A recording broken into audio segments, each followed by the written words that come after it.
ਵਾਹਿਗੁਰੂ। ਪੰਕਜ ਬੰਦਨ ਪਾਦ ਪੰਕਜ ਬੰਦਨ ਵਾਹਿਗੁਰੂ। ਸਿਮਰੋ ਅੰਗਦ ਦੋਖ ਨਿਕੰਦਮੋ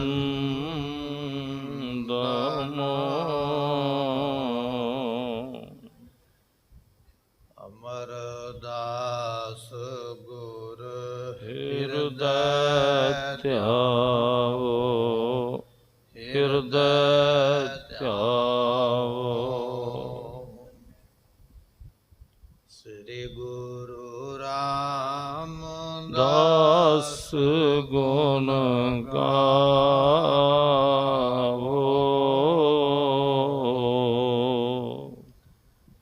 ਸ੍ਰੀ ਅਰਜਨ ਬਿਗਨ ਨਾਨਕੇ ਨਾਸਕ ਬਿਘਨ, ਨਾਨਕੇ ਨਾਸਕ।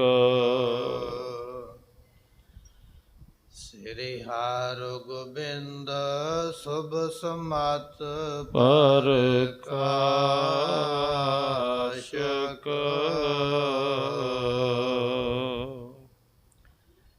ਸ੍ਰੀ ਹਰਿ ਰਾਏ ਨਮੋ ਕਰ ਜੋਰੀ, ਨਮੋ ਕਰ ਜੋਰੀ। ਸ੍ਰੀ ਹਰਿ ਕ੍ਰਿਸ਼ਨ ਮਨਾਏ ਬਹੋਰੀ,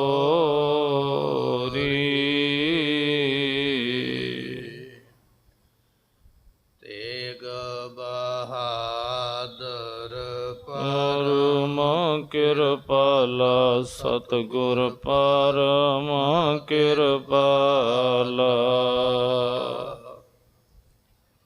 ਸ੍ਰੀ ਗੁਰੂ ਗੋਬਿੰਦ ਸਿੰਘ ਵਿਸਾਲਾ,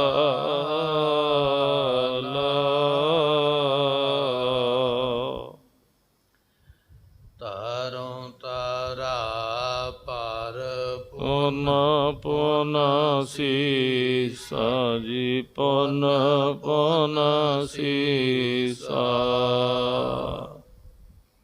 ਬੰਦੋਂ ਮਾਰ ਮਾਰ ਜਗਦੀਸਾ।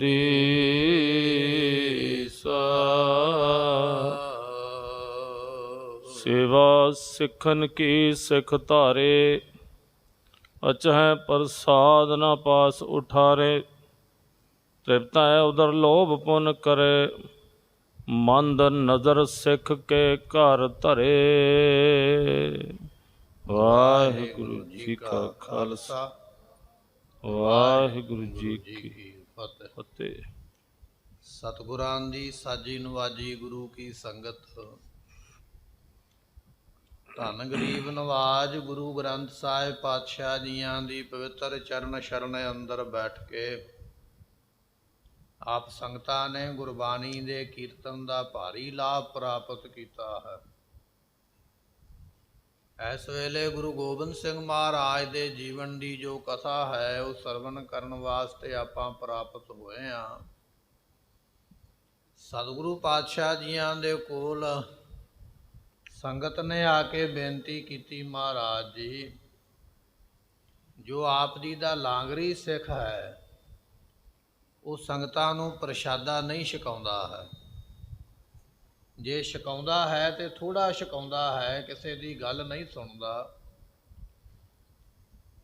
ਧੰਨ ਸਤਿਗੁਰੂ ਗੋਬਿੰਦ ਸਿੰਘ ਮਹਾਰਾਜ ਕਹਿਣ ਲੱਗੇ, ਭਾਈ ਤੁਸੀਂ ਸੰਗਤਾਂ ਆਪ ਸਾਰੇ ਮਿਲ ਕੇ ਪ੍ਰਸ਼ਾਦਾ ਬਣਾ ਲਿਆ ਕਰੋ ਤੇ ਸਾਰੀ ਸੰਗਤ ਨੂੰ ਪ੍ਰਸ਼ਾਦਾ ਵਰਤਾਇਆ ਕਰੋ।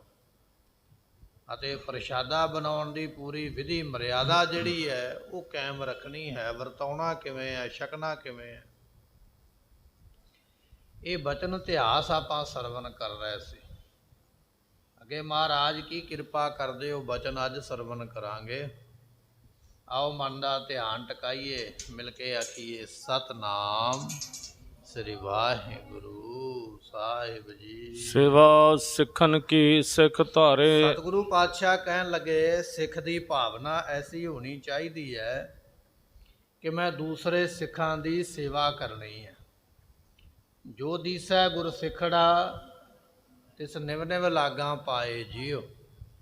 ਐਸੀ ਭਾਵਨਾ ਹੋਵੇ ਵੀ ਇੱਕ ਸਿੱਖ ਦੂਜੇ ਨੂੰ ਵੇਖ ਕੇ ਮਨ ਕਰਕੇ ਨਿਉਵੇਂ, ਅਤੇ ਜੇ ਸੇਵਾ ਕਰਨ ਦਾ ਸੁਭਾਗ ਮਿਲ ਜਾਵੇ ਨਾ, ਸਮਾਂ ਮਿਲ ਜਾਵੇ, ਤੇ ਭਾਵਨਾ ਦੇ ਨਾਲ ਸੇਵਾ ਕਰੇ। ਕਿਉਂਕਿ ਸੇਵਾ ਕਰਤ ਹੋਏ ਨਹਿ ਕਾਮੀ ਤਿਸ ਕੋ ਹੋਤ ਪ੍ਰਾਪਤ ਸੁਆਮੀ। ਪ੍ਰਾਪਤ ਸੁਆਮੀ। ਜਿਹੜਾ ਭਾਵਨਾ ਨਾਲ ਸੇਵਾ ਕਰੇਗਾ ਉਹ ਕਹਿ ਲਈਏ ਵੀ ਪ੍ਰਮਾਤਮਾ ਦੇ ਦਰ ਤੇ ਪ੍ਰਵਾਨ ਹੁੰਦਾ ਹੈ। ਅਚੈ ਪ੍ਰਸਾਦ ਨਾ ਪਾਸ ਉਠਾਰੇ। ਅਤੇ ਜੇ ਕੋਈ ਪੰਗਤ ਵਿੱਚ ਬੈਠਿਆ, ਕੋਈ ਸਾਡੇ ਨਾਲ ਆ ਕੇ ਗਰੀਬ ਵਿਅਕਤੀ ਬੈਠ ਗਿਆ, ਜਾਂ ਕੋਈ ਮਿਹਨਤ ਮਜ਼ਦੂਰੀ ਕਰਕੇ ਆਇਆ ਤੇ ਉਹਦੇ ਕੱਪੜੇ ਮਿਹਨਤ ਮਜ਼ਦੂਰੀ ਕਰਦਿਆਂ ਮਿੱਟੀ ਘਟਾ ਲੱਗਾ ਹੋਇਆ, ਉਹਨੂੰ ਨਾਲ ਬੈਠਿਆਂ ਉਹਦੇ ਨਾਲ ਗਲਾਨ ਨਹੀਂ ਕਰਨੀ, ਨਫ਼ਰਤ ਨਹੀਂ ਕਰਨੀ ਵੀ ਇਹ ਨੀਵਾਂ ਬੰਦਾ ਕਿਉਂ ਮੇਰੇ ਨਾਲ ਬੈਠ ਗਿਆ।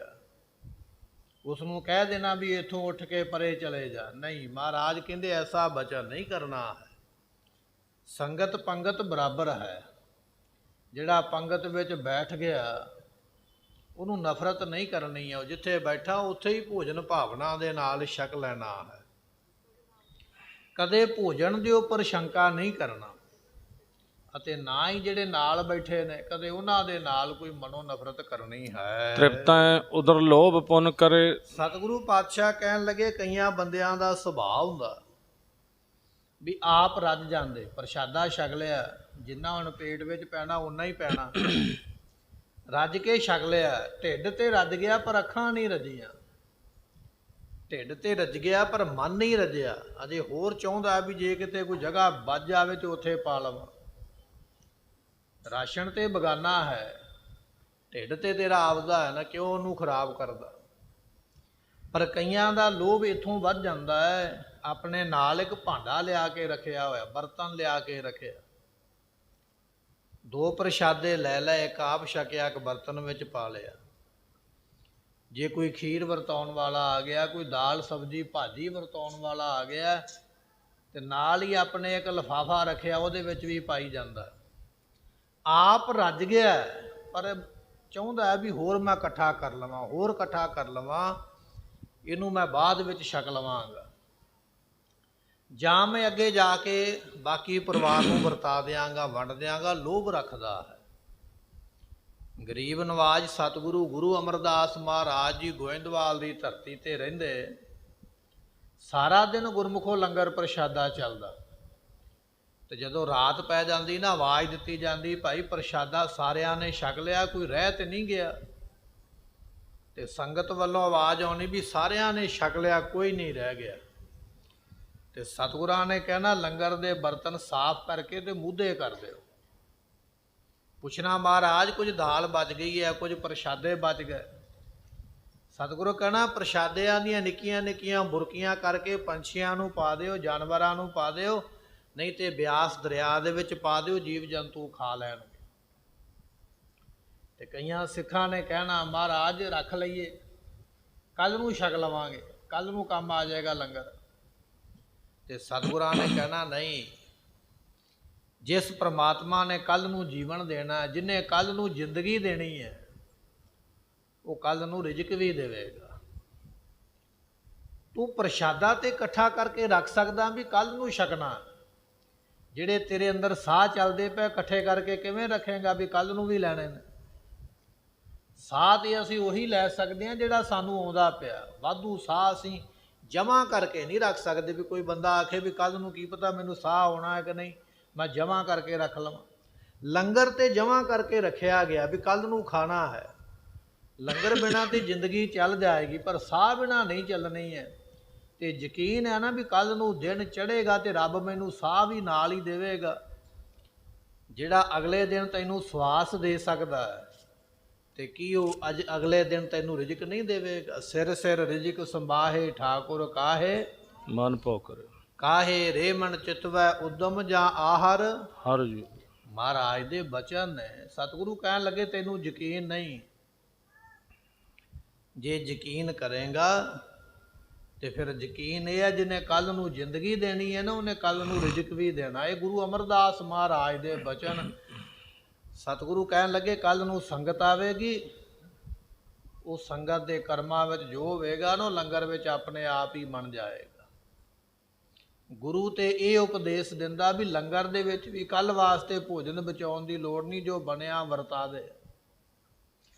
ਤੇ ਪੰਗਤ ਵਿੱਚ ਬੈਠ ਕੇ ਛਕਣ ਵਾਲੇ ਦੀ ਸੋਚ ਇਹ ਹੈ ਵੀ ਮੈਂ ਤੇ ਰੱਜ ਲਿਆ, ਹੁਣ ਮੈਂ ਆਪਣੇ ਨਾਲ ਆਪਣੇ ਘਰ ਲੈ ਜਾਵਾਂ, ਕੱਲ ਨੂੰ ਖਾਵਾਂਗਾ, ਪਰਸੋਂ ਖਾਵਾਂਗਾ, ਮੈਂ ਹੀ ਖਾਵਾਂਗਾ। ਕਈ ਵਾਰੀ ਕੀ ਹੁੰਦਾ, ਆਪਾਂ ਪੰਗਤ ਵਿੱਚ ਬੈਠੇ ਹਾਂ, ਮੈਂ ਸਭ ਤੋਂ ਅੱਗੇ ਬੈਠਾ, ਮੇਰੀ ਵਿਚਾਰ ਇਹ ਆ ਵੀ ਮੈਂ ਖਾ ਲਵਾਂ, ਮੈਂ ਆਪਣੇ ਭਾਂਡੇ ਭਰ ਲਵਾਂ, ਜਿਹੜੇ ਮੇਰੇ ਤੋਂ ਅੱਗੇ ਬੈਠੇ ਲਾਈਨ ਵਿੱਚ ਉਹ ਵਿਚਾਰੇ ਵੇਖਦੇ ਪਏ ਵੀ ਸਾਡੀ ਵਾਰੀ ਕਦੋਂ ਆਏਗੀ, ਉਹਨਾਂ ਦੀ ਵਾਰੀ ਨਹੀਂ ਆਉਂਦੀ ਹੈ। ਜਿਹੜਾ ਅੱਗੇ ਬੈਠਾ ਹੈ ਉਹ ਆਪ ਵੀ ਛਕਦਾ ਪਿਆ ਤੇ ਆਪਣੇ ਕੱਲ ਪਰਸੋਂ ਦਾ ਵੀ ਇੰਤਜ਼ਾਮ ਕਰਦਾ ਪਿਆ, ਆਪਣੇ ਪਰਿਵਾਰਕ ਮੈਂਬਰਾਂ ਵਾਸਤੇ ਵੀ ਜੋੜਦਾ ਪਿਆ। ਜਿਹੜਾ ਪੰਗਤ ਦੇ ਅਖੀਰ ਤੇ ਬੈਠਾ ਉਹ ਵਿਚਾਰਾ ਆਪਣੇ ਵਾਸਤੇ ਵੀ ਉਹਨੂੰ ਨਹੀਂ ਪਹੁੰਚਦਾ ਪਿਆ। ਇਹਨੂੰ ਲੋਭ ਆਖਿਆ ਜਾਂਦਾ। ਇਹ ਹੈ ਲੋਭ, ਜਿੰਨਾ ਪੇਟ ਵਿੱਚ ਪੈਣਾ ਪੈ ਗਿਆ ਪਰ ਅਜੇ ਵੀ ਉਸ ਨੂੰ ਜੋੜ ਨੂੰ ਹਟਦਾ ਨਹੀਂ। ਮਹਾਰਾਜ ਕਹਿੰਦੇ ਜਿਹੜਾ ਇਸ ਤਰ੍ਹਾਂ ਕਰਦਾ ਹੈ ਨਾ, ਜਿਹਦੀ ਇਹ ਸੋਚ ਹੈ, ਉਹਦਾ ਹਾਲ ਕੀ ਹੁੰਦਾ ਉਹ ਮਹਾਰਾਜ ਦੱਸਦੇ ਹਨ। ਮੰਦ ਨਜ਼ਰ ਸਿੱਖ ਕੇ ਘਰ ਧਰੇ। ਸਤਿਗੁਰੂ ਪਾਤਸ਼ਾਹ ਕਹਿਣ ਲੱਗੇ ਐਸਾ ਜਿਹੜਾ ਮੰਦੀ ਸੋਚ ਵਾਲਾ ਹੈ, ਜਿਹਦੀ ਇਹੋ ਜਿਹੀ ਮਾੜੀ ਸੋਚ ਹੈ ਵੀ ਪਹਿਲਾਂ ਮੇਰਾ ਹੀ ਸਾਰਾ ਕੰਮ ਬਣੇ, ਬਾਅਦ ਵਿੱਚ ਦੂਜਿਆਂ ਨਾਲ ਵੇਖਾਂਗੇ, ਜਿਹੜਾ ਇਸ ਤਰ੍ਹਾਂ ਦੀ ਮੰਦੀ ਸੋਚ ਰੱਖਦੇ ਜਾਂ ਜਿਹੜੇ ਮਾੜੀ ਨਜ਼ਰ ਰੱਖਦੇ ਹਨ, ਸੋ ਸਿੱਖ ਪਰੈ ਨਰਕ ਮੈਂ ਜਾਈ। ਸਤਿਗੁਰੂ ਕਹਿਣ ਲੱਗੇ ਉਹ ਸਿੱਖ ਨਰਕਾਂ ਵਿੱਚ ਪਏਗਾ। ਭਾਵੇਂ ਕਿ ਉਹ ਕਹਿ ਦੇਵੇ ਕਿ ਮੈਂ ਸਿੱਖ ਹਾਂ, ਪਰ ਜਿਹੜਾ ਇਹ ਸੋਚਦਾ ਨਾ ਵੀ ਸੰਗਤ ਭੁੱਖੀ ਰਵੇ ਤੇ ਮੈਂ ਜੋੜ ਲਵਾਂ, ਆਪਣੇ ਵਾਸਤੇ ਇਕੱਠਾ ਕਰ ਲਵਾਂ, ਜਿਹੜਾ ਲੰਗਰ ਵਿੱਚ ਆ ਕੇ ਵੀ ਲੰਗਰ ਦਾ ਲੋਭ ਕਰੇਗਾ, ਉਹ ਮੇਰਾ ਸਿੱਖ ਹੁੰਦਿਆਂ ਹੋਇਆਂ ਵੀ ਨਰਕਾਂ ਵਿੱਚ ਜਾਏਗਾ। ਸਤਿਗੁਰਾਂ ਦਾ ਬਚਨ ਇਹ ਹੈ, ਰਹਿਤਨਾਮਿਆਂ ਦੇ ਵਿੱਚ ਆਪਾਂ ਸਰਵਣ ਕਰਦੇ ਹਾਂ ਕਿ ਲੰਗਰ ਦੇ ਵਿੱਚ ਸੰਗਤ ਦੇ ਵਿੱਚ ਪ੍ਰਸ਼ਾਦ ਬਰਾਬਰ ਵਰਤਾਇਆ ਜਾਵੇ। ਜੇ ਵਰਤਾਉਣ ਵਾਲਾ ਵਰਤਾਵਾ ਕਿਤੇ ਹੱਥ ਛੋਟਾ ਜਾਂ ਵੱਡਾ ਕਰਦਾ ਜਾਂ ਥੋੜਾ ਜਾਂ ਬਹੁਤਾ ਵਰਤਾਉਂਦਾ ਜਾਣ ਬੁੱਝ ਕੇ, ਤੇ ਮਹਾਰਾਜ ਕਹਿਣ ਲੱਗੇ ਉਹਨੂੰ ਸ਼ੋਕ ਰਹੇਗਾ, ਹਰ ਵੇਲੇ ਚਿੰਤਾ ਰਵੇਗੀ, ਬਿਮਾਰੀ ਰਵੇਗੀ। ਇਹ ਤੇ ਵਰਤਾਉਣ ਵਾਲੇ ਦੀ ਹਾਲਤ ਹੈ। ਪਰ ਜਿਹੜਾ ਬੈਠਾ ਹੋਇਆ ਜੋੜਦਾ ਪਿਆ, ਅੱਗੇ ਸੰਗਤ ਦੀ ਸਾਰ ਨਹੀਂ ਲੈਂਦਾ ਪਿਆ, ਮਹਾਰਾਜ ਕਹਿਣ ਲੱਗੇ ਉਹ ਨਰਕ ਵਿੱਚ ਪਏਗਾ। ਅਬਦਾਲੀ ਨੂੰ ਜਦੋਂ ਦੱਸਿਆ ਨਾ ਵੀ ਸਿੱਖਾਂ ਦੀ ਹਾਲਤ ਕੀ ਹੈ, ਤੇ ਉਹਨੇ ਮਰਾਸੀ ਇਕੱਠੇ ਕਰ ਲਏ। ਕਹਿਣ ਲੱਗਾ ਮਰਾਸੀਆਂ ਨੂੰ ਮੈਨੂੰ ਸਿੱਖਾਂ ਦਾ ਨਾਟਕ ਕਰਕੇ ਵਿਖਾਓ। ਤੇ ਮਰਾਸੀ ਕਹਿਣ ਲੱਗੇ ਵੀ ਨਾਟਕ ਤੇ ਅਸੀਂ ਕਰਕੇ ਵਿਖਾ ਦਿਆਂਗੇ, ਪਰ ਸਾਨੂੰ ਕਤਲ ਨਾ ਕੀਤਾ ਜਾਵੇ, ਹਕੀਕਤ ਅਸੀਂ ਵਿਖਾ ਦਿਆਂਗੇ। ਕਿਉਂਕਿ ਨਾਟਕਕਾਰ ਦਾ ਕੰਮ ਇਹ ਹੁੰਦਾ ਵੀ ਪੂਰੀ ਦੀ ਪੂਰੀ ਫਿਲਮ ਬਣਾ ਕੇ ਵਿਖਾ ਦੇਣੀ, ਪੂਰੇ ਦਾ ਪੂਰਾ ਨਕਸ਼ਾ ਉਤਾਰ ਦੇਣਾ ਵੀ ਇਸ ਤਰ੍ਹਾਂ ਦਾ ਫਲਾਣਾ ਬੰਦਾ, ਉਹਦਾ ਕਿਰਦਾਰ ਪੂਰਾ ਨਿਭਾਉਣਾ। ਮਰਾਸੀਆਂ ਨੇ ਉਸ ਵੇਲੇ ਆਖਿਆ ਠੀਕ ਹੈ, ਇਹ ਸਿੱਖ ਜਿਉਂਦੇ ਕਿਵੇਂ ਨੇ? ਇੱਕ ਪ੍ਰਸ਼ਾਦਾ ਦਿੱਤਾ, ਬੰਦੇ ਤਿੰਨ, ਇੱਕ ਉਹਨਾਂ ਛੋਟਾ ਜਿਹਾ ਬੱਚਾ ਲੈ ਲਿਆ, ਇੱਕ ਜਵਾਨ ਲੈ ਲਿਆ, ਇੱਕ ਬੁੱਢਾ ਲੈ ਲਿਆ। ਤਿੰਨ ਜਾਣੇ ਨਾਟਕ ਕਰਦੇ ਪਏ, ਪ੍ਰਸ਼ਾਦਾ ਇੱਕ ਹੈ ਤੇ ਭੁੱਖ ਤਿੰਨਾਂ ਨੂੰ ਲੱਗੀ ਹੈ। ਪ੍ਰਸ਼ਾਦਾ ਮਿਲੇਗਾ ਤੇ ਜੀਵਨ ਬਚੇਗਾ, ਨਹੀਂ ਮਿਲੇਗਾ ਤੇ ਮੌਤ ਹੋ ਸਕਦੀ। ਤੇ ਜਦੋਂ ਉਹ ਪ੍ਰਸ਼ਾਦਾ ਤਿੰਨਾਂ ਨੂੰ ਵਾਰੀ-ਵਾਰੀ ਦਿੱਤਾ ਗਿਆ ਨਾ, ਪਹਿਲਾਂ ਬਜ਼ੁਰਗ ਨੂੰ ਫੜਾਇਆ ਤੇ ਬਜ਼ੁਰਗ ਨੇ ਨਹੀਂ ਫੜਿਆ, ਕਹਿਣ ਲੱਗਾ ਮੈਂ ਤੇ ਬੁੱਢਾ ਹੋ ਗਿਆ, ਮੈਂ ਤੇ ਖਾ ਪੀ ਲਿਆ, ਮੈਂ ਤੇ ਦੁਨੀਆ ਵੇਖ ਲਈ। ਹੁਣ ਜੇ ਮੈਂ ਪ੍ਰਸ਼ਾਦਾ ਛਕ ਕੇ 2-4 ਸਾਲ ਜ਼ਿੰਦਗੀ ਮਿਲ ਵੀ ਗਈ ਤੇ ਮੇਰੇ ਤੋਂ ਹੁਣ ਕੀ ਹੋਣਾ ਹੈ? ਨਾਲਦਿਆਂ ਨੂੰ ਕਹਿਣ ਲੱਗਾ ਮੇਰੀ ਫਿਕਰ ਨਾ ਕਰੋ, ਮੈਂ ਜ਼ਿੰਦਗੀ ਮੰਨ ਲਈ ਹੈ। ਜਿਹੜਾ ਜਵਾਨ ਖਲੋਤਾ ਸੀ ਨਾ ਕੋਲ, ਜਵਾਨ ਨੂੰ ਬੁੱਢੇ ਨੇ ਪ੍ਰਸ਼ਾਦਾ ਜਵਾਨ ਨੂੰ ਦਿੱਤਾ ਵੀ ਤੂੰ ਛਕ, ਤੂੰ ਜਵਾਨੀ ਵਿੱਚ ਹੈ, ਪ੍ਰਸ਼ਾਦਾ ਛਕੇਂਗਾ, ਤੇਰੇ ਵਿੱਚ ਤਾਕਤ ਆਵੇਗੀ, ਤੂੰ ਕੌਮ ਧਰਮ ਪੰਥ ਵਾਸਤੇ ਕੋਈ ਕੁਰਬਾਨੀ ਕਰੇਂਗਾ, ਤੇਰਾ ਛਕਿਆ ਸਫਲਾ ਹੋਵੇਗਾ। ਜਦੋਂ ਪ੍ਰਸ਼ਾਦਾ ਜਵਾਨ ਦੇ ਕੋਲ ਆਇਆ ਨਾ, ਤੇ ਜਵਾਨ ਨੇ ਉਹ ਪ੍ਰਸ਼ਾਦਾ ਅੱਗੇ ਨਿੱਕੇ ਬਾਲਕ ਨੂੰ ਦੇ ਦਿੱਤਾ, ਛੋਟੇ ਬੱਚੇ ਨੂੰ। ਕਹਿਣ ਲੱਗਾ ਵੀ ਮੈਂ ਸਰੀਰ ਕਰਕੇ ਤਗੜਾ ਹਾਂ, ਮੈਂ ਤੇ ਇਸ ਰੋਟੀ ਤੋਂ ਬਿਨਾਂ ਵੀ 2-4 ਦਿਨ ਕੱਢ ਜਾਵਾਂਗਾ। ਇਹ ਛੋਟਾ ਬੱਚਾ, ਇਹਨੂੰ ਭੁੱਖ ਲੱਗੀ ਹੈ, ਇਹ ਰੋਟੀ ਇਹਦੀ ਜ਼ਿੰਦਗੀ ਹੈ, ਜੇ ਇਹ ਖਾਵੇਗਾ ਇਹਨੂੰ ਕੁਝ ਤਾਕਤ ਮਿਲੇਗੀ, ਇਹ ਜਿਉਂਦਾ ਰਹੇਗਾ। ਛੋਟੇ ਬੱਚੇ ਨੂੰ ਰੋਟੀ ਫੜਾ ਦਿੱਤੀ ਤੇ ਛੋਟੇ ਬੱਚੇ ਨੇ ਆਖਿਆ, ਕਹਿਣ ਲੱਗਾ ਕਿ ਇਹ ਪ੍ਰਸ਼ਾਦਾ ਮੈਂ ਨਹੀਂ ਛਕਣਾ, ਇਹ ਪ੍ਰਸ਼ਾਦਾ ਬਜ਼ੁਰਗ ਨੂੰ ਛਕਾਇਆ ਜਾਵੇ, ਕਿਉਂਕਿ ਉਹ ਵਡੇਰੀ ਉਮਰ ਦਾ ਮਾਲਕ ਹੈ। ਉਹ ਦੂਰ ਅੰਦੇਸ਼ੀ, ਉਹਨੇ ਜ਼ਿੰਦਗੀ ਵੇਖੀ ਹੈ, ਜ਼ਿੰਦਗੀ ਹੰਢਾਈ ਹੈ, ਉਹਦੇ ਕੋਲ ਜ਼ਿੰਦਗੀ ਦਾ ਤਜਰਬਾ ਹੈ। ਜੇ ਅੱਜ 70 ਸਾਲ ਦਾ ਬਾਪੂ ਸਰੀਰ ਛੱਡ ਚੱਲਿਆ, ਕੱਲਾ 70 ਸਾਲ ਦਾ ਬਾਪੂ ਸਰੀਰ ਨਹੀਂ ਛੱਡ ਕੇ ਗਿਆ, ਉਹ 70 ਸਾਲ ਦਾ ਤਜਰਬਾ ਵੀ ਨਾਲ ਲੈ ਗਿਆ। ਇਹਦੇ ਤਜਰਬੇ ਦੇ ਨਾਲ ਅਸੀਂ ਕਈ ਕੰਮ ਕਰ ਲਵਾਂਗੇ। ਜਦੋਂ ਮਰਾਸੀਆਂ ਨੇ ਉਹ ਨਾਟਕ ਕਰਕੇ ਵਿਖਾਇਆ ਨਾ, ਉਸ ਵੇਲੇ ਅਬਦਾਲੀ ਨੂੰ ਹੈਰਾਨ ਹੋ ਗਿਆ। ਉਹ ਕਹਿਣ ਲੱਗਾ ਇਹ ਕੌਮ ਤੇ ਕਦੇ ਨਹੀਂ ਖਤਮ ਹੋ ਸਕਦੀ, ਜਾਨ ਤਿੰਨਾਂ ਦੀ ਨਿਕਲਦੀ ਪਈ ਹੈ ਭੁੱਖ ਦੇ ਨਾਲ, ਤੇ ਪ੍ਰਸ਼ਾਦਾ ਇੱਕ ਹੈ। ਪਰ ਉਹ ਇੱਕ ਦੂਜੇ ਨੂੰ ਕਹਿ ਰਿਹਾ ਵੀ ਤੇਰੀ ਜ਼ਿਆਦੀ ਲੋੜ ਹੈ, ਤੂੰ ਛਕ ਲਾ। ਕਿੱਥੇ ਉਹ ਸਿੱਖਾਂ ਦਾ ਕਿਰਦਾਰ ਹੈ, ਕਿੱਥੇ ਸਾਡਾ ਅੱਜ ਕਿਰਦਾਰ ਹੈ। ਪ੍ਰਸ਼ਾਦਾ ਸਾਡੇ ਸਾਹਮਣੇ ਨਾਨਾ ਪ੍ਰਕਾਰ ਦੇ ਭੋਜਨ ਥਾਲੀ ਵਿੱਚ ਪਏ ਨੇ। ਮੈਨੂੰ ਪਤਾ ਵੀ ਮੇਰੇ ਕੋਲੋਂ ਇਹ ਸਾਰੇ ਨਹੀਂ ਖਾਧੇ ਜਾਣੇ, ਪਰ ਫਿਰ ਵੀ ਮੈਂ ਸੋਚਦਾ ਵੀ ਮੈਂ ਇਸ ਨੂੰ ਭਾਂਡੇ ਵਿੱਚ, ਬਰਤਨ ਵਿੱਚ ਪਾ ਲਵਾਂ, ਇਹਨੂੰ ਲਿਫਾਫੇ ਵਿੱਚ ਪਾ ਲਵਾਂ, ਇਹਨੂੰ ਜੋੜ ਲਵਾਂ। ਇਹ ਸਾਡਾ ਕਿਰਦਾਰ ਹੈ। ਧੰਨ 10ਵੇਂ ਪਾਤਸ਼ਾਹ ਮਹਾਰਾਜ ਕਹਿਣ ਲੱਗੇ ਜਿਹੜਾ ਸਿੱਖ ਐਸੀ ਸੋਚ ਰੱਖਦਾ ਉਹ ਬਿਲਕੁਲ ਸਿੱਧਾ ਨਰਕਾਂ ਦੇ ਵਿੱਚ ਜਾਵੇਗਾ, ਨਰਕ ਦੇ ਵਿੱਚ ਪਵੇਗਾ, ਜਿਨੇ ਸੰਗਤ ਵਿੱਚ ਪੰਗਤ ਵਿੱਚ ਬੈਠ ਕੇ ਲੋਭ ਕੀਤਾ ਹੈ। ਨਹਿ ਤਿਸ ਕੋ ਮੈਂ ਬਨੋ ਸਹਾਈ। ਧੰਨ ਗੁਰੂ ਗੋਬਿੰਦ ਸਿੰਘ ਮਹਾਰਾਜ ਕਹਿੰਦੇ ਵੀ ਮੈਂ ਉਹਦੀ ਸਹਾਇਤਾ ਨਹੀਂ ਕਰਾਂਗਾ। ਉਹ ਮਤਾਂ ਸਿੱਖ ਸੋਚੇ ਵੀ ਮੈਂ ਜਦੋਂ ਜਮਾਂ ਦੇ ਵਸ ਪਵਾਂ, ਨਰਕਾਂ ਦੇ ਵਿੱਚ ਪਵਾਂ, ਤੇ ਗੁਰੂ ਗੋਬਿੰਦ ਸਿੰਘ ਮੇਰੀ ਸਹਾਇਤਾ ਕਰਨਗੇ। ਗੁਰੂ ਗੋਬਿੰਦ ਸਿੰਘ ਮਹਾਰਾਜ ਕਹਿਣ ਲੱਗੇ ਮੈਂ ਤਿਸ ਕੋ ਨਹਿ ਬਨੋ ਸਹਾਈ, ਮੈਂ ਉਹਦੀ ਸਹਾਇਤਾ ਨਹੀਂ ਕਰਾਂਗਾ। ਇਹੋ ਜਿਹਾ ਬੰਦਾ ਨਰਕ ਵਿੱਚ ਜਾਂਦਾ ਤੇ ਜਾਵੇ, ਜਿਹਨੇ ਪੰਗਤ ਵਿੱਚ ਬੈਠ ਕੇ ਲੋਭ ਨਹੀਂ ਛੱਡਿਆ, ਜਿਹਨੇ ਇਹ ਨਹੀਂ ਸੋਚਿਆ ਨਾਨਕ ਨਾਮ ਚੜ੍ਹਦੀ ਕਲਾ ਤੇਰੇ ਭਾਣੇ, ਸਰਬਤ ਦਾ ਕੇਵਲ ਕਹਿਣ ਤੱਕ ਸੀਮਤ ਰਿਹਾ ਵੀ ਭਲਾ ਸਾਰਿਆਂ ਦਾ ਹੋਵੇ, ਪਰ ਕਰਦਾ ਆਪਣਾ ਹੀ ਪਿਆ, ਦੂਜੇ ਬਾਰੇ ਤੇ ਸੋਚਦਾ ਹੀ ਨਹੀਂ ਪਿਆ। ਪੰਗਤ ਵਿੱਚ ਬੈਠਿਆਂ ਐਸੇ ਸਿੱਖ ਦੀ ਮੈਂ ਸਹਾਇਤਾ ਨਹੀਂ ਕਰਾਂਗਾ। ਨਹਿ ਪ੍ਰਸਾਦ ਕੀ ਨਿੰਦ ਅਲਾਵੇ। ਅਤੇ ਕਦੇ ਵੀ ਪ੍ਰਸ਼ਾਦੇ ਦੀ ਨਿੰਦਿਆ ਨਾ ਕਰੇ। ਲੰਗਰ ਵਿੱਚ ਬੈਠਿਆਂ ਪ੍ਰਸ਼ਾਦਾ ਭੋਜਨ ਮਿਲਦਾ ਪਿਆ ਨਾ, ਤੇ ਕਈਆਂ ਦਾ ਸੁਭਾਅ ਹੁੰਦਾ ਉੱਥੇ ਬੈਠ ਕੇ ਕਿਤੇ ਥਾਂ ਕਰਨੀਆਂ, ਇਹ ਪ੍ਰਸ਼ਾਦਾ ਸੜ ਗਿਆ, ਇਹ ਕੱਚਾ ਰਹਿ ਗਿਆ, ਪੱਕਾ ਰਹਿ ਗਿਆ, ਇਹਨੂੰ ਧੂੜਾ ਲੱਗਾ ਰਹਿ ਗਿਆ, ਦਾਲ ਦੇ ਵਿੱਚ ਨਮਕ ਘੱਟ ਹੈ, ਕੋਈ ਆਖਦਾ ਮਿਰਚ ਘੱਟ ਹੈ, ਕੋਈ ਆਖਦਾ ਤੜਕਾ ਨਹੀਂ ਚੰਗਾ ਲੱਗਾ। ਮਹਾਰਾਜ ਕਹਿਣ ਲੱਗੇ ਲੰਗਰ ਨੂੰ ਮਹਾਰਾਜ ਦਾ ਪ੍ਰਸ਼ਾਦ ਜਾਣ ਕੇ ਉਹਦੀ ਨਿੰਦਿਆ ਨਾ ਕਰਨਾ ਕਰੇ। ਸ਼ੁੱਧਤ ਸਿੱਖ ਕੋ ਸਾਦਰ ਖਵਾਵੇ। ਜਿਹੜਾ ਭੁੱਖਾ ਸਿੱਖ ਹੈ ਉਹਨੂੰ ਪ੍ਰਸ਼ਾਦਾ ਜਿਹੜਾ ਸਤਿਕਾਰ ਦੇ ਨਾਲ ਛਕਾਓ। ਪ੍ਰਸ਼ਾਦੇ ਦੀ ਕੀਮਤ ਰੋਟੀ ਦੀ ਉਹ ਜਾਣਦਾ ਜਿਹਨੂੰ ਭੁੱਖ ਲੱਗੀ ਹੈ, ਤੇ ਪ੍ਰਸ਼ਾਦੇ ਨੂੰ ਕਹਿਣ ਲੱਗੇ ਕਿਸੇ ਭੁੱਖੇ ਦੇ ਮੂੰਹ ਵਿੱਚ ਪਾ ਦਿਓ। ਮਹਾਰਾਜ ਕਹਿਣ ਲੱਗੇ ਗੁਰਬਾਣੀ ਦਾ ਮਹਾਵਾਕ ਹੈ। ਸਤਿਗੁਰੂ ਪਾਤਸ਼ਾਹ ਕਹਿਣ ਲੱਗੇ ਇਹ ਵਿਅਕਤੀ ਦੀ ਹਾਲਤ ਕੈਸੀ ਹੈ। ਉਹ ਪਰਮਾਤਮਾ ਚਾਹਵੇ ਤੇ ਕਦੇ ਨਾਨਾ ਪ੍ਰਕਾਰ ਦੇ ਭੋਜਨ ਛਕਣ ਵਾਸਤੇ ਦਿੰਦਾ, ਜੇ ਉਹ ਚਾਹਵੇ ਤੇ ਕਦੇ ਭੁੱਖੇ ਵੀ ਰਹਿਣਾ ਪੈਂਦਾ ਹੈ। ਇਸ ਕਰਕੇ ਉਹਦੇ ਦਿੱਤੇ ਦੀ ਦਾਤ ਧੰਨਵਾਦ ਕਰਕੇ, ਜਿਸ ਦਾ ਦਿੱਤਾ ਖਾਵਨਾ ਤਿਸ ਕਹੀਐ ਸ਼ਾਬਾਸ਼। ਐਸਾ ਸ਼ੁਕਰਾਨਾ ਕਰੇ। 100 ਜਗਨ ਕੋ ਫਲ ਸੋ ਪਾਏ। ਇਹਦਾ ਫਲ ਤੁਹਾਨੂੰ 100 ਜੱਗ ਦਾ ਫਲ ਪ੍ਰਾਪਤ ਹੋਵੇਗਾ। ਜੱਗ ਕਰਨਾ ਅੱਜ ਦੇ ਸਮੇਂ ਵਿੱਚ ਬਿਲਕੁਲ ਨਾਮੁਮਕਿਨ ਹੈ, ਕਰ ਨਹੀਂ ਸਕਦਾ ਕੋਈ ਵੀ। ਜੱਗ ਕਰਨ ਵਾਸਤੇ ਕਿੰਨੀ ਸਮੱਗਰੀ ਚਾਹੀਦੀ ਆਪਾਂ ਨਹੀਂ ਦੇ ਸਕਦੇ, ਤੇ ਜੱਗ ਕਰਨ ਵਾਸਤੇ ਬੜੇ ਬੜੇ ਗੁਣੀ ਪੰਡਤ ਚਾਹੀਦੇ ਜਿਹੜੇ ਅੱਜ ਮਿਲ ਹੀ ਨਹੀਂ ਸਾਨੂੰ ਸਕਦੇ। ਜੱਗ ਕਰਨਾ ਬੜਾ ਔਖਾ। ਪਹਿਲੇ ਸਮੇਂ ਵਿੱਚ ਜੋ ਜੱਗ ਹੁੰਦਾ ਸੀ ਨਾ, ਹਜ਼ਾਰਾਂ ਘੋੜਿਆਂ ਦੀ ਬਲੀ ਹੋ ਜਾਂਦੀ ਸੀ, ਹਜ਼ਾਰਾਂ ਘੋੜੇ ਬਲੀ ਚਾੜ ਦਿੱਤੇ ਜਾਂਦੇ, ਗੈਂਡੇ ਗਾਵਾਂ ਇਹਨਾਂ ਦੀ ਬਲੀ ਦਿੱਤੀ ਜਾਂਦੀ ਜੱਗ ਸੰਪੂਰਨ ਕਰਨ ਵਾਸਤੇ, ਕਿਉਂਕਿ ਉਸ ਜਾਨਵਰ ਦਾ ਅੰਦਰੋਂ ਕਲੇਜਾ ਕੱਢ ਕੇ ਤੇ ਅੱਗ ਦੇ ਵਿੱਚ ਸੁੱਟਿਆ ਜਾਣਾ। ਕਹਿੰਦੇ ਨਾ ਅਸਵਮੇਧ ਜੱਗ, ਅਸਵਮੇਧ ਤੋਂ ਅਸ ਨਾਮ ਘੋੜੇ ਦਾ, ਵੀ ਘੋੜੇ ਦਾ ਮਿੱਧਾ ਕੱਢ ਕੇ ਪੰਡਤ ਬੈਠਾ ਜਿੱਥੇ ਮੰਤਰ ਪੜ੍ਹਦਾ ਪਿਆ ਉਹਦੇ ਵਿੱਚ ਉਹਦਾ ਕਲੇਜਾ ਸੁੱਟਣਾ। ਹੁਣ ਜੇ ਘੋੜੇ ਦਾ ਕਲੇਜਾ ਕੱਢਾਂਗੇ ਤੇ ਮਰ ਹੀ ਜਾਏਗਾ ਨਾ, ਬਚੇਗਾ ਥੋੜੀ। ਤੇ ਫਿਰ ਇੱਕ ਘੋੜੇ ਨਹੀਂ ਹਜ਼ਾਰਾਂ ਘੋੜਿਆਂ ਦੀ ਬਲੀ ਹੋ ਜਾਂਦੀ।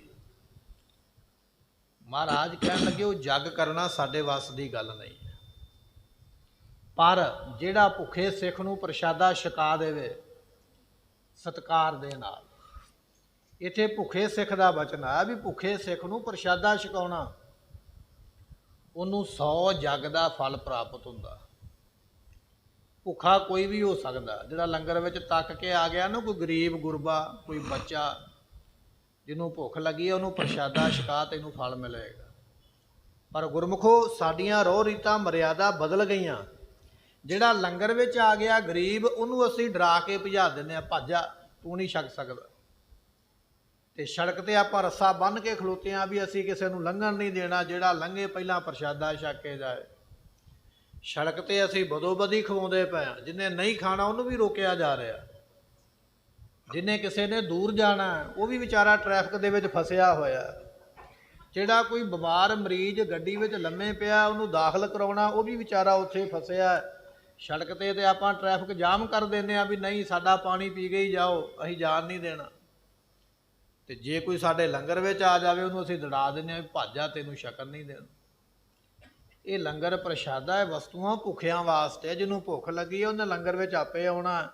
ਲੰਗਰ ਵਿੱਚ ਆਏ ਨੂੰ ਨਾ ਮੋੜਿਆ ਜਾਵੇ, ਇਹ ਮਹਾਰਾਜ ਦਾ ਫਰਮਾਨ ਹੈ। ਗੁਰ ਸਿੱਖ ਕੋ ਕਰ ਪ੍ਰੇਮ ਛਕਾਏ। ਗੁਰੂ ਦੇ ਸਿੱਖ ਨੂੰ ਬੜੀ ਭਾਵਨਾ ਦੇ ਨਾਲ, ਪ੍ਰੇਮ ਦੇ ਨਾਲ ਪ੍ਰਸ਼ਾਦਾ ਭੋਜਨ ਛਕਾਉਣਾ ਕਰੇ। ਸਿੱਖ ਕੋ ਦੇ ਵਿਵਾਹ ਕਰਾਏ। ਅਤੇ ਜੇ ਕੋਈ ਸਿੱਖ ਹੈ ਸਾਡੇ ਜਾਣ ਪਛਾਣ ਦੇ ਵਿੱਚ, ਉਹਦਾ ਆਨੰਦ ਕਾਰਜ ਨਹੀਂ ਹੁੰਦਾ, ਜਾਂ ਉਹਦੇ ਮਾਤਾ ਪਿਤਾ ਚੜ੍ਹਾਈ ਕਰਦੇ ਹੁੰਦੇ ਮਗਰੋਂ ਬੱਚੇ ਰਹਿ ਜਾਂਦੇ, ਬੱਚੇ ਹੁੰਦੇ ਤੇ ਬੜੇ ਹੋਣਹਾਰ, ਪਰ ਕਈ ਵਾਰੀ ਉਹਨਾਂ ਦੇ ਮਾਂ ਪਿਓ ਦੇ ਨਾ ਹੋਣ ਕਰਕੇ ਵਿਚਾਰਿਆਂ ਦਾ ਰਿਸ਼ਤਾ ਸਿਰੇ ਨਹੀਂ ਚੜ੍ਹਦਾ ਜਾਂ ਹੁੰਦਾ ਨਹੀਂ।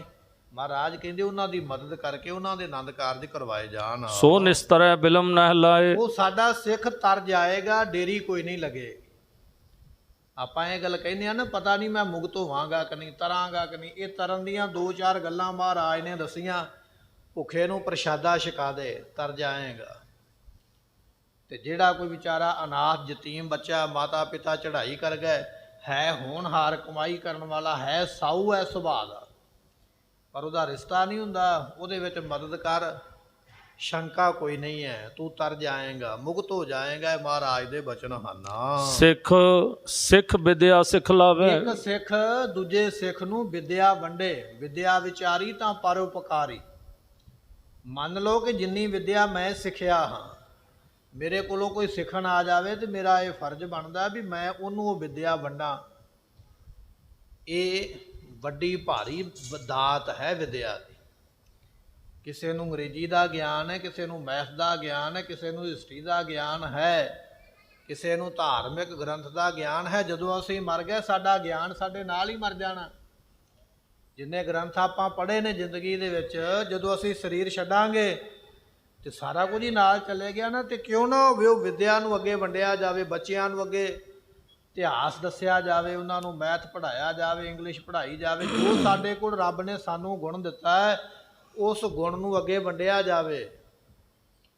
ਪਰ ਗੁਰਮੁਖੋ ਸਮਾਂ ਬਦਲਦਾ ਜਾਂਦਾ ਨਾ, ਅੱਜ ਕੱਲ੍ਹ ਉਹ ਗੁਣ ਵੰਡਣ ਲੱਗਿਆ ਵੀ ਮਨ ਵਿੱਚ ਲਾਲਚ ਹੈ। ਜਿਹਨੇ ਮੇਰੇ ਕੋਲ ਪੜ੍ਹਨ ਆਉਣਾ ਹੈ ਉਹਨੂੰ ਇਹ ਦੇਣਾ ਪਵੇਗਾ। ਇਹ ਨਹੀਂ ਵੇਖਿਆ ਜਾਂਦਾ ਵੀ ਉਹ ਦੇ ਸਕਦਾ ਹੈ ਕਿ ਨਹੀਂ। ਦੇਣਾ ਪਵੇਗਾ ਤੇ ਪੜ੍ਹਾਵਾਂਗੇ, ਨਹੀਂ ਤੇ ਨਹੀਂ ਪੜ੍ਹਾਵਾਂਗੇ। ਮਹਾਰਾਜ ਕਹਿਣ ਲੱਗੇ, ਜੈਸੇ ਸਾਤ ਮੰਦਰ ਕੰਚਨ ਕੇ ਉਸਾਰ ਦੀਨੇ, ਤੈਸਾ ਪੁੰਨ ਇੱਕ ਗੁਰਸਿੱਖ ਕੋ ਸ਼ਬਦ ਸਿਖਾਏਗਾ। ਭਾਈ ਗੁਰਦਾਸ ਜੀ ਕਹਿਣ ਲੱਗੇ ਵੀ 100 ਮਹਿਲ ਬਣਾ ਲਈਏ ਸੋਨੇ ਦਾ। ਮਹਿਲ ਤੇ ਵੈਸੇ ਇੱਟਾਂ ਦਾ ਬਣਾਉਣਾ ਬੜਾ ਔਖਾ, ਪਰ ਮਹਾਰਾਜ ਨੇ ਇੱਥੇ ਸੋਨੇ ਦੇ ਮਹਿਲ ਦੀ ਗੱਲ ਕੀਤੀ ਹੈ। 100 ਮਹਿਲ ਸੋਨੇ ਦਾ ਬਣਾ ਕੇ ਕਿਸੇ ਨੂੰ ਦਾਨ ਕਰ ਦੇ। ਦੂਜੇ ਪਾਸੇ ਗੁਰਬਾਣੀ ਦਾ ਸ਼ਬਦ ਇੱਕ ਕਿਸੇ ਨੂੰ ਸਿਖਾ ਦੇ। ਗੁਰਬਾਣੀ ਦੇ ਸ਼ਬਦ ਦਾ ਫਲ ਸੋਨੇ ਦੇ ਮਹਿਲ ਨਾਲੋਂ ਕਿਤੇ ਜ਼ਿਆਦਾ ਹੈ।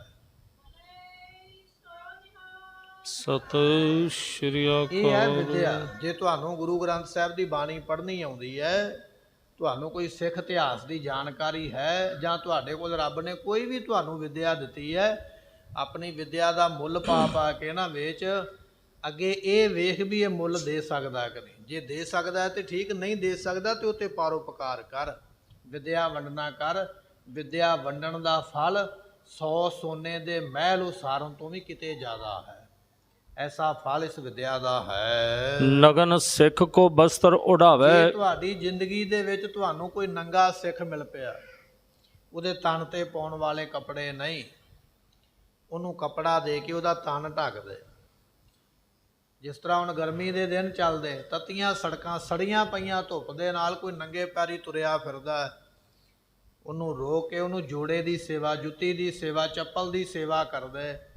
ਨੰਗੇ ਪੈਰ ਵਾਲੇ ਨੂੰ ਜੁੱਤੀ, ਨੰਗੇ ਤਨ ਵਾਲੇ ਨੂੰ ਬਸਤਰ ਤੇ ਭੁੱਖੇ ਪੇਟ ਵਾਲੇ ਨੂੰ ਭੋਜਨ। ਇਹ ਸੇਵਾ ਹੈ, ਇਸ ਸੇਵਾ ਨੂੰ ਕਰਨਾ ਕਰ।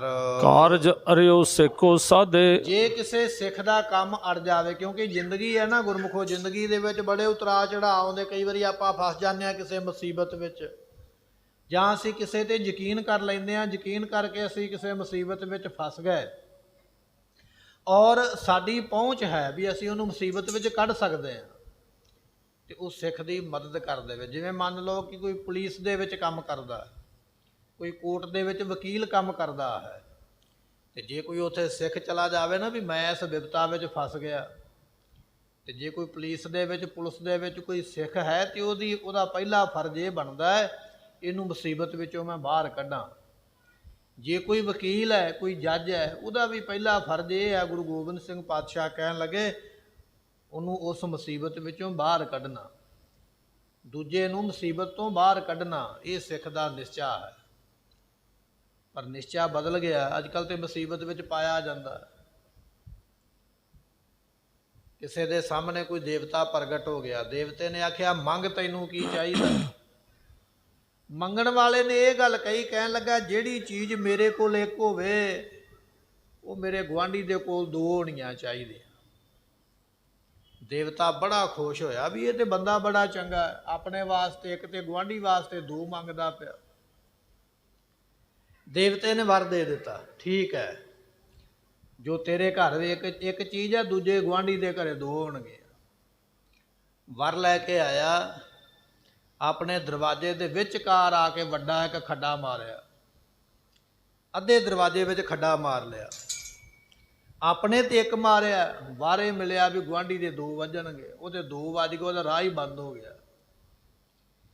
ਇਹ ਸਾਡਾ ਸੁਭਾਅ ਹੈ ਵੀ ਜੇ ਸਾਨੂੰ ਕਿਤੇ ਕੋਈ ਇਹੋ ਜਿਹਾ ਵਰ ਵੀ ਮਿਲ ਜਾਵੇ ਨਾ, ਤੇ ਵਰ ਵੀ ਅਸੀਂ ਉਹ ਲਵਾਂਗੇ ਵੀ ਮੇਰਾ ਭਾਵੇਂ ਨੁਕਸਾਨ ਹੋਵੇ ਪਰ ਦੂਜੇ ਦਾ ਭਲਾ ਨਹੀਂ ਹੋਣਾ ਚਾਹੀਦਾ, ਉਹਦਾ ਮੇਰੇ ਤੋਂ ਵੱਧ ਹੋਣਾ ਚਾਹੀਦਾ, ਨੁਕਸਾਨ ਵੱਧ ਹੋਣਾ ਚਾਹੀਦਾ। ਸਤਿਗੁਰੂ ਪਾਤਸ਼ਾਹ ਕਹਿਣ ਲੱਗੇ ਸਿੱਖ ਦਾ ਫਰਜ਼ ਤੇ ਇਹ ਬਣਦਾ ਵੀ ਜੇ ਕਿਸੇ ਦਾ ਕੰਮ ਵਿਗੜਿਆ ਉਹਨੂੰ ਬਣਾਉਣ ਦੇ ਵਿੱਚ ਉਹਦੀ ਮਦਦ ਕਰ, ਵੀ ਉਹ ਮੁਸੀਬਤ ਵਿੱਚੋਂ ਨਿਕਲੇ। ਪਰ ਅੱਜ ਦਾ ਸਿੱਖ ਇਹ ਕੰਮ ਕਰਦਾ ਵੀ ਜੇ ਕੋਈ ਮੁਸੀਬਤ ਤੋਂ ਨਿਕਲਿਆ ਤੇ ਉਹਨੂੰ ਖਿੱਚ ਕੇ ਡਿੱਗਣ ਦਾ ਯਤਨ ਕੀਤਾ ਜਾਂਦਾ ਹੈ। ਇਹ ਮੁਸੀਬਤ ਤੋਂ ਨਿਕਲਿਆ ਕਿਉਂ ਹੈ?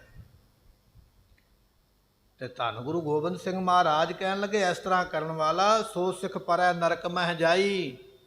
ਉਹ ਨਰਕ ਵਿੱਚ ਪਵੇਗਾ ਜਿਹੜਾ ਮੁਸੀਬਤ ਵਿੱਚ ਪਾਉਂਦਾ। ਜਿਹੜਾ ਮੁਸੀਬਤ ਵਿੱਚੋਂ ਕੱਢਦਾ ਉਹ ਸੱਚਖੰਡ ਨੂੰ ਚਲੇ ਜਾਏਗਾ। ਇਹ ਹੁਣ ਸਾਡੀ ਆਪਣੀ ਮਰਜ਼ੀ ਹੈ ਵੀ ਅਸੀਂ ਸੱਚਖੰਡ ਨੂੰ ਜਾਣਾ ਚਾਹੁੰਦੇ ਹਾਂ ਜਾਂ ਅਸੀਂ ਹੋਰ ਪਾਸੇ ਜਾਣਾ ਚਾਹੁੰਦੇ। ਸਤਿਗੁਰੂ ਪਾਤਸ਼ਾਹ ਮਹਾਰਾਜ ਕਹਿਣ ਲੱਗੇ ਜੇ ਕੋਈ ਸਿੱਖ ਦਾ ਕੰਮ ਅੜ ਗਿਆ ਤੂੰ ਉੱਥੇ ਮਦਦ ਕਰ ਸਕਦਾ ਤੇ ਉਹਦੀ ਮਦਦ ਕਰਕੇ ਉਹਨੂੰ ਉਸ ਮੁਸੀਬਤ ਵਿੱਚੋਂ ਬਾਹਰ ਕੱਢਣਾ ਕਰ।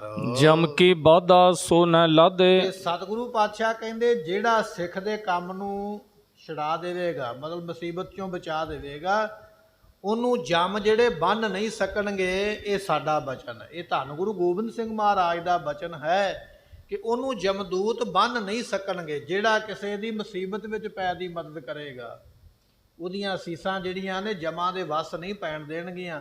ਤੇ ਜੇ ਕਿਤੇ ਜਮਾਂ ਦੇ ਵੱਸ ਪੈ ਗਿਆ ਤੇ ਜਮ ਉਹਨੂੰ ਬੰਧਨ ਨਹੀਂ ਪਾ ਸਕਣਗੇ। ਮਹਾਰਾਜ ਕਹਿੰਦੇ ਉਹ ਮੁਕਤ ਹੋ ਜਾਏਗਾ। ਪਰ ਮੁਕਤ ਉਹ ਹੋਵੇਗਾ ਆਪਣਾ ਬਿਗਾਰ ਬਿਰਾਨਾ ਸੰਢ ਹੈ। ਗੁਰਬਾਣੀ ਦਾ ਬਚਨ ਹੈ ਦੂਜੇ ਦੀ ਮਦਦ ਕਰਨ ਵਾਸਤੇ ਜੇ ਤੇਰਾ ਥੋੜਾ ਬਹੁਤਾ ਆਪਣਾ ਵਿਗੜਦਾ ਤੇ ਵਿਗੜ ਜਾਣ ਦੇ, ਪਰ ਦੂਜੇ ਦੀ ਮਦਦ ਕਰਕੇ ਉਹਦਾ ਕਾਰਜ ਬਣਾ ਦੇ। ਇਸ ਤਰ੍ਹਾਂ ਦੀ ਸੇਵਾ ਕਰੇਗਾ ਤੈਨੂੰ ਜਮ ਬੰਨ ਨਹੀਂ ਸਕਣਗੇ। ਐਸੀ ਮੁਕਤੀ ਮਿਲਦੀ ਹੈ। ਇੱਕ ਦਿਨ ਬੈਠੇ ਗੁਰੂ ਮਹਾਰਾਜ। ਸਤਿਗੁਰੂ ਪਾਤਸ਼ਾਹ ਇਸ ਤਰ੍ਹਾਂ ਸਮਝਾਉਂਦੇ ਪਏ ਸਿੱਖਾਂ ਨੂੰ ਵੀ ਭਾਈ ਇਸ ਤਰ੍ਹਾਂ ਦਾ ਜੀਵਨ ਹੋਣਾ ਚਾਹੀਦਾ। ਸਿੱਖ ਦਾ ਜੀਵਨ ਐਸਾ ਹੋਣਾ ਚਾਹੀਦਾ ਜਨ ਪਰਉਪਕਾਰੀ ਆਏ, ਪਰਉਪਕਾਰ ਵਾਲਾ ਸੁਭਾਅ ਬਣਾ। ਗੁਰੂ ਕਿਆ ਸਿੱਖਾ ਭਲਾ ਕਰ ਜੇ ਕਰ ਸਕਦਾ। ਪਰ ਕਾ ਬੁਰਾ ਨ ਰਾਖੋ ਚੀਤ ਤੁਮਕੋ ਦੁੱਖ ਨਹੀਂ ਭਾਈ ਮੀਤ। ਇਹ ਸਤਿਗੁਰਾਂ ਦੇ ਬਚਨ ਹੈ। ਇੱਕ ਦਿਨ ਧੰਨ ਗੁਰੂ ਗੋਬਿੰਦ ਸਿੰਘ ਮਹਾਰਾਜ ਦੀਵਾਨ ਵਿੱਚ ਬੈਠੇ, ਆ ਕੇ ਸੰਗਤ ਵਿੱਚ ਬੈਠੇ ਹਨ। ਚੌਂ ਦਿਸ ਸੇਵਕ ਸਭਾ ਸਮਾਜ। ਸਤਿਗੁਰਾਂ ਦੇ ਕੋਲ ਆ ਕੇ ਸੇਵਕ ਬੈਠ ਗਏ। ਜਿਵੇਂ ਆਪਾਂ ਬੈਠੇ ਆ ਨਾ ਗੁਰੂ ਗ੍ਰੰਥ ਸਾਹਿਬ ਦੀ ਹਜ਼ੂਰੀ ਵਿੱਚ, ਇਸੇ ਤਰ੍ਹਾਂ ਸੰਗਤ ਮਹਾਰਾਜ ਦੇ ਕੋਲ ਆ ਕੇ ਬੈਠੀ ਹੈ। ਚੌਂਕੀ ਭਈ ਬਿਲਾਵਲ ਕੇਰੀ। ਇਧਰੋਂ ਰਾਗੀ ਸਿੰਘ ਆ ਗਏ। ਕੀਰਤਨ ਕਰਨ ਵਾਲੇ ਬਿਲਾਵਲ ਦੀ ਚੌਂਕੀ ਪੜਨ ਵਾਸਤੇ। ਦਰਬਾਰ ਸਾਹਿਬ ਦੇ ਵਿੱਚ ਵੀ ਚੌਂਕੀਆਂ ਨਿਕਲਦੀਆਂ ਨਾ, ਉਹਨਾਂ ਚੌਂਕੀਆਂ ਦੇ ਵਿੱਚ ਇੱਕ ਬਿਲਾਵਲ ਦੀ ਚੌਂਕੀ ਹੁੰਦੀ ਹੈ। ਰਾਗੀ ਸਿੰਘ ਉਹ ਗਾ ਕੇ ਚੌਂਕੀ ਤੇ ਪੜ੍ਹਦੇ, ਸ਼ਬਦ ਪੜ੍ਹਦੇ। ਸਤਿਗੁਰੂ ਦਰਬਾਰ ਵਿੱਚ ਬੈਠੇ ਸਨ, ਸੰਗਤਾਂ ਬੈਠੀਆਂ ਹੋਈਆਂ, ਇੰਨੇ ਚਿਰ ਨੂੰ ਰਾਗੀ ਸਿੰਘ ਆ ਗਏ। ਉਹਨਾਂ ਨੇ ਬਿਲਾਵਲ ਦੀ ਚੌਂਕੀ ਆ ਕੇ ਗਾਈ, ਮਹਾਰਾਜ ਦੇ ਕੋਲ ਪੜ੍ਹੀ ਹੈ। ਗਾਵੇਂ ਰਾਗੀ ਪ੍ਰੀਤ ਕਨੇਰੀ, ਬੜੇ ਪ੍ਰੇਮ ਦੇ ਨਾਲ ਉਹਨਾਂ ਰਾਗੀਆਂ ਨੇ ਨਾ ਬੜੀ ਸੋਹਣੀ ਆਵਾਜ਼ ਆਪਣੀ ਮਿਲਾ ਕੇ ਇੱਕ ਦੂਜੇ ਦੇ ਨਾਲ, ਤੇ ਬੜੀ ਵਧੀਆ ਮਿੱਠੀ ਆਵਾਜ਼ ਦੇ ਵਿੱਚ ਉਹਨਾਂ ਨੇ ਸ਼ਬਦ ਪੜ੍ਹਿਆ ਤੇ ਸਾਰੀ ਸੰਗਤ ਨੇ ਸੁਣਿਆ। ਬਿਲਾਵਲ ਦੀ ਚੌਂਕੀ ਕੀਰਤਨ ਦੇ ਰੂਪ ਦੇ ਵਿੱਚ ਰਾਗ ਪੜ੍ਹ ਕੇ ਗੁਰੂ ਕੇ ਰਾਗੀ ਸਿੰਘ ਮਹਾਰਾਜ ਤੇ ਸੰਗਤ ਨੂੰ ਸੁਣਾਉਂਦੇ ਹਨ। ਸਾਜ ਸਮਾਜ ਕੰਠ ਸੁਰਤਾ।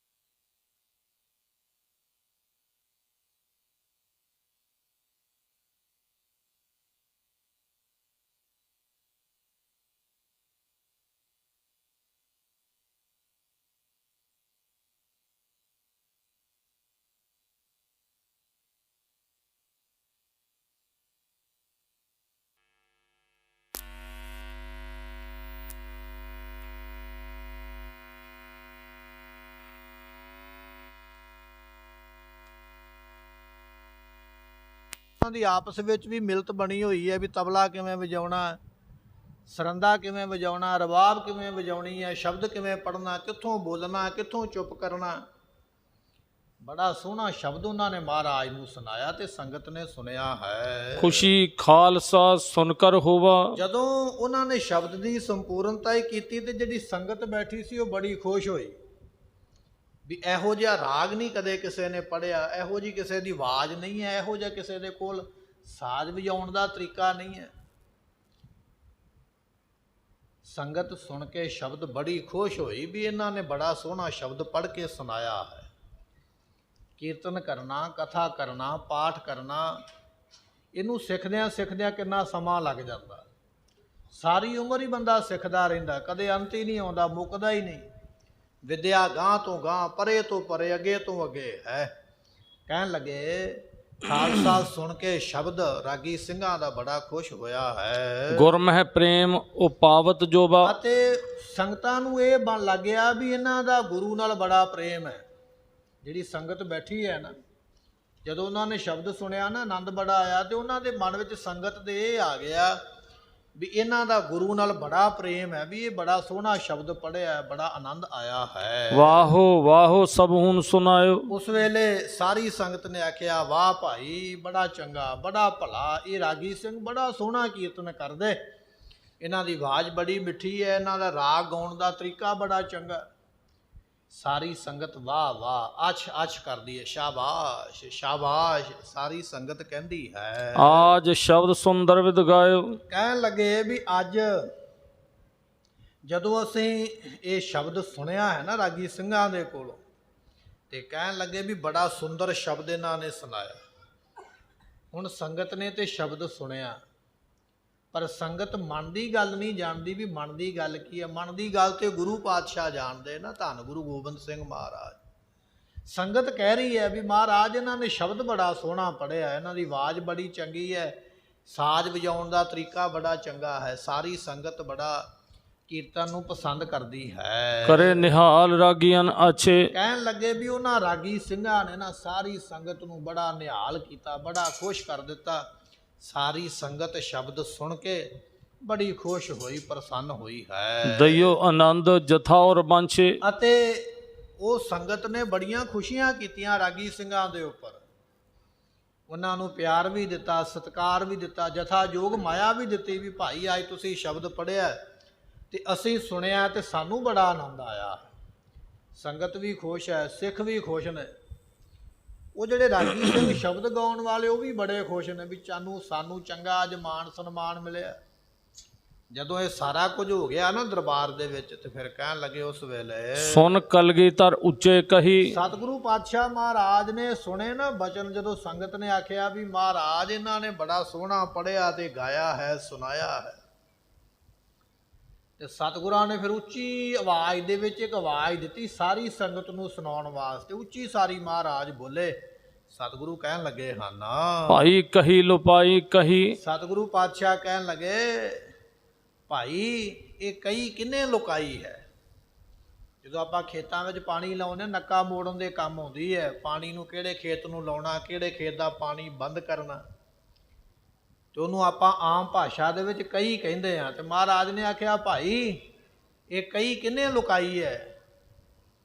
ਜਦੋਂ ਇਹ ਬਚਨ ਮਹਾਰਾਜ ਦੇ ਮੂੰਹ ਨਿਕਲਿਆ ਹੈ, ਤਬ ਸਿੱਖਨ ਬੁਝਿਓ ਨਰ ਨਾਹਰ। ਉਸ ਵੇਲੇ ਸਿੱਖਾਂ ਨੇ ਪੁੱਛਿਆ, ਮਹਾਰਾਜ ਅਸੀਂ ਆਖਦੇ ਪਏ ਵੀ ਇਹਨਾਂ ਨੇ ਕੀਰਤਨ ਬੜਾ ਸੋਹਣਾ ਸੁਣਾਇਆ, ਬੜਾ ਆਨੰਦ ਆਇਆ, ਤੁਸੀਂ ਸਾਡੀ ਗੱਲ ਸੁਣ ਕੇ ਆਖਦੇ ਹੋ ਵੀ ਕਈ ਕਿੰਨੇ ਛੁਪਾ ਦਿੱਤੀ ਹੈ। ਮਹਾਰਾਜ ਸਮਝ ਨਹੀਂ ਆਏ ਵੀ ਤੁਸੀਂ ਕਹਿਣਾ ਕੀ ਚਾਹੁੰਦੇ ਹੋ, ਇਹਦਾ ਮਤਲਬ ਕੀ ਬਣਦਾ ਹੈ।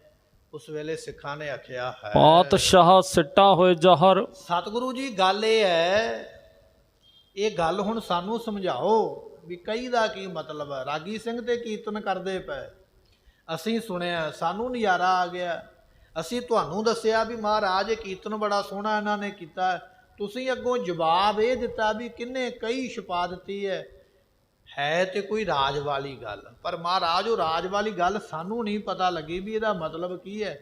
ਆਪ ਜੀ ਖੁੱਲ ਕੇ ਦੱਸੋ ਵੀ ਤੁਸੀਂ ਇਹਦੇ ਵਿੱਚ ਕੀ ਆਖਿਆ ਹੈ। ਹਮਕੋ ਨਹੀਂ ਸਮਝ ਕੁਛ ਆਈ। ਸਤਿਗੁਰੂ ਪਾਤਸ਼ਾਹ ਕਹਿਣ ਲੱਗੇ, ਸਤਿਗੁਰੂ ਨੂੰ ਸੰਗਤ ਕਹਿਣ ਲੱਗੀ ਵੀ ਸਾਨੂੰ ਸਮਝ ਨਹੀਂ ਆਈ ਤੁਹਾਡੇ ਬਚਨ ਦੀ, ਤੁਸੀਂ ਕੀ ਬਚਨ ਆਖਦੇ ਹੋ, ਕੀ ਬਚਨ ਕਰਦੇ ਹੋ। ਕੌਣ ਖਿਆਲ ਮਹਿ ਆਪ ਅਲਾਈ। ਸਤਿਗੁਰੂ ਜਾਂ ਤੇ ਇਹ ਗੱਲ ਹੋ ਸਕਦੀ ਹੈ ਵੀ ਜਦੋਂ ਅਸੀਂ ਤੁਹਾਡੇ ਨਾਲ ਗੱਲ ਕਰ ਰਹੇ ਸੀ, ਤੁਹਾਡਾ ਸਾਡੇ ਵੱਲ ਧਿਆਨ ਨਹੀਂ ਸੀ, ਤੁਹਾਡਾ ਧਿਆਨ ਕਿਤੇ ਹੋਰ ਹੋਵੇਗਾ, ਤੇ ਤੁਸੀਂ ਆਪਣੇ ਧਿਆਨ ਦੇ ਮੁਤਾਬਕ ਸਾਨੂੰ ਜਵਾਬ ਦਿੱਤਾ। ਜਾਂ ਤੇ ਇਹ ਗੱਲ ਹੋ ਸਕਦੀ ਹੈ ਵੀ ਅਸੀਂ ਕੁਝ ਹੋਰ ਕਹਿ ਰਹੇ ਸੀ, ਤੁਹਾਡਾ ਧਿਆਨ ਕਿਤੇ ਹੋਰ ਸੀ, ਤੁਸੀਂ ਆਪਣੇ ਧਿਆਨ ਮੁਤਾਬਕ ਗੱਲ ਕਹੀ ਹੈ। ਤੇ ਜਾਂ ਫਿਰ ਮਹਾਰਾਜ ਵੀ ਤੁਹਾਡੀ ਗੱਲ ਦੇ ਵਿੱਚ ਬੜੀ ਡੂੰਘਾ ਕੋਈ ਰਾਜ ਹੈ, ਕੋਈ ਡੂੰਘੀ ਗੱਲ ਹੈ ਜਿਹੜੀ ਸਾਡੀ ਸਮਝ ਨਹੀਂ ਆਈ, ਜੋ ਤੁਸੀਂ ਇੱਕ ਨਿੱਕੇ ਜਿਹੇ ਇਸ਼ਾਰੇ ਨਾਲ ਸਾਨੂੰ ਸਮਝਾਈ ਹੈ। ਪਰ ਮਹਾਰਾਜ ਇਹ ਤੇ ਹੁਣ ਤੁਸੀਂ ਜਾਣਦੇ ਹੋ ਨਾ ਵੀ ਤੁਸੀਂ ਕਿਸੇ ਹੋਰ ਖਿਆਲ ਦੇ ਵਿੱਚ ਸੀ ਕਿ ਜਾਂ ਸਾਨੂੰ ਤੁਸੀਂ ਇਹ ਇਸ਼ਾਰਾ ਕੀਤਾ ਕਿਸੇ ਗੱਲ ਦਾ। ਪਰ ਮਹਾਰਾਜ ਜਿਹੜੀ ਵੀ ਗੱਲ ਹੈ ਨਾ, ਤੁਸੀਂ ਸਾਨੂੰ ਖੁੱਲ੍ਹ ਕੇ ਸਮਝਾਓ ਵੀ ਤੁਸੀਂ ਰਾਗੀ ਸਿੰਘਾਂ ਦੇ ਕੀਰਤਨ ਤੋਂ ਖੁਸ਼ ਹੋਏ ਹੋ ਕਿ ਜਾਂ ਤੁਹਾਡਾ ਧਿਆਨ ਕਿਸੇ ਹੋਰ ਪਾਸੇ ਹੈ, ਇਹਦੇ ਵਿੱਚ ਰਾਜ ਕੀ ਹੈ, ਉਹ ਆਪ ਜੀ ਦੱਸਣਾ ਕਰੋ। ਤਬ ਸਤਿਗੁਰੂ ਸੁਨਾਈ ਤਥਾ। ਸਤਿਗੁਰੂ ਪਾਤਸ਼ਾਹ ਕਹਿਣ ਲੱਗੇ, ਨਹੀਂ ਭਾਈ ਸਾਡਾ ਧਿਆਨ ਕਿਸੇ ਪਾਸੇ ਨਹੀਂ ਗਿਆ, ਸਾਡਾ ਧਿਆਨ ਵੀ ਇੱਥੇ ਹੀ ਹੈ। ਜਿਵੇਂ ਤੁਸੀਂ ਸ਼ਬਦ ਸੁਣਿਆ ਉਵੇਂ ਅਸੀਂ ਵੀ ਸ਼ਬਦ ਸੁਣਿਆ ਹੈ। ਜਿਵੇਂ ਤੁਸੀਂ ਵਾਹ ਵਾਹ ਚੰਗਾ ਚੰਗਾ ਆਖਿਆ, ਅਸੀਂ ਤੁਹਾਡੇ ਸਾਰਿਆਂ ਦੇ ਬਚਨ ਸੁਣ ਲਏ ਨੇ, ਪਰ ਇਹਦੇ ਵਿੱਚ ਇੱਕ ਰਾਜ ਹੈ। ਤੇ ਸੰਗਤ ਨੇ ਹੱਥ ਜੋੜੇ, ਫਿਰ ਮਹਾਰਾਜ ਰਾਜ ਦੱਸਿਆ ਜਾਵੇ। ਤੇ ਸਤਿਗੁਰੂ ਕਹਿਣ ਲੱਗੇ, ਲਓ ਭਾਈ ਫਿਰ ਤੁਹਾਨੂੰ ਇਹ ਕਥਾ ਸੁਣਾਉਂਦੇ ਆ। ਜਦੋਂ ਤੁਸੀਂ ਉਹ ਕਥਾ ਸਾਖੀ ਸੁਣੋਗੇ ਨਾ, ਫਿਰ ਤੁਹਾਨੂੰ ਪਤਾ ਲੱਗੇਗਾ ਵੀ ਅਸੀਂ ਇਹ ਜਿਹੜਾ ਬਚਨ ਆਖਿਆ ਵੀ ਕਈ ਕਿੰਨੇ ਲਿਆਂਦੀ ਹੈ ਤੇ ਛੁਪਾਈ ਕਿੰਨੇ ਹੈ, ਉਹ ਫਿਰ ਬਚਨ ਖੁੱਲੇਗਾ। ਅਸੀਂ ਇਹ ਬਚਨ ਐਵੇਂ ਨਹੀਂ ਕਹਿ ਦਿੱਤਾ ਵੀ ਜਿਵੇਂ ਤੁਸੀਂ ਆਖਦੇ ਹੋ ਵੀ ਮਹਾਰਾਜ ਤੁਹਾਡਾ ਧਿਆਨ ਕਿਤੇ ਪਾਸੇ ਸੀ, ਅਸੀਂ ਕੁਝ ਕਿਹਾ ਤੇ ਤੁਸੀਂ ਕੁਝ ਆਖਦੇ ਹੋ।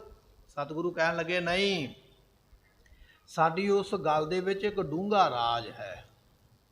ਉਹ ਰਾਜ ਅਸੀਂ ਤੁਹਾਡੇ ਨਾਲ ਸਾਂਝਾ ਕਰਦੇ ਹਾਂ। ਧਿਆਨ ਦੇ ਨਾਲ ਇੱਕ ਸਾਖੀ ਹੈ, ਉਹ ਤੁਹਾਨੂੰ ਸੁਣਾਉਂਦੇ ਹਾਂ, ਸੁਣੋ। ਉਹਦੇ ਵਿੱਚੋਂ ਤੁਹਾਨੂੰ ਪਤਾ ਲੱਗੇਗਾ ਵੀ ਅਸੀਂ ਕੀ ਕਹਿਣਾ ਚਾਹੁੰਦੇ ਹਾਂ। ਗ੍ਰਾਮ ਚੌਧਰੀ ਕੀ ਇੱਕ ਕਥਾ। ਸਤਿਗੁਰੂ ਪਾਤਸ਼ਾਹ ਕਹਿਣ ਲੱਗੇ, ਕਥਾ ਸੁਣਾਵਾਂਗੇ। ਇੱਕ ਪਿੰਡ ਦਾ ਬਹੁਤ ਵੱਡਾ ਚੌਧਰੀ ਹੈ, ਕੋਈ ਵੱਡਾ ਅਮੀਰ ਆਦਮੀ, ਜਿਵੇਂ ਆਪਾਂ ਕਹਿ ਦਈਏ ਵੀ ਕੋਈ ਬਹੁਤ ਵੱਡਾ ਜਗੀਰਦਾਰ ਹੈ, ਜਿਹਦੇ ਕੋਲ ਬਹੁਤ ਜ਼ਿਆਦਾ ਜ਼ਮੀਨ ਜਾਇਦਾਦ ਹੋਵੇ, ਪਿੰਡ ਇਲਾਕੇ ਵਿੱਚ ਜਿਹਦਾ ਬਹੁਤ ਜ਼ਿਆਦਾ ਸਤਿਕਾਰ ਹੋਵੇ, ਜਿਹਦੀ ਗੱਲ ਸਾਰੇ ਮੰਨਦੇ ਹੋਣ, ਭਾਵੇਂ ਪਿਆਰ ਦੇ ਨਾਲ ਤੇ ਭਾਵੇਂ ਮਜਬੂਰੀ ਕਾਰਨ, ਵੀ ਉਹਦਾ ਇੰਨਾ ਦਬਦਬਾ ਬੰਦੇ ਦਾ ਹੋਵੇ ਵੀ ਉਹਦੀ ਗੱਲ ਸਾਰੀ ਮੰਨਦੇ ਹੋਣ।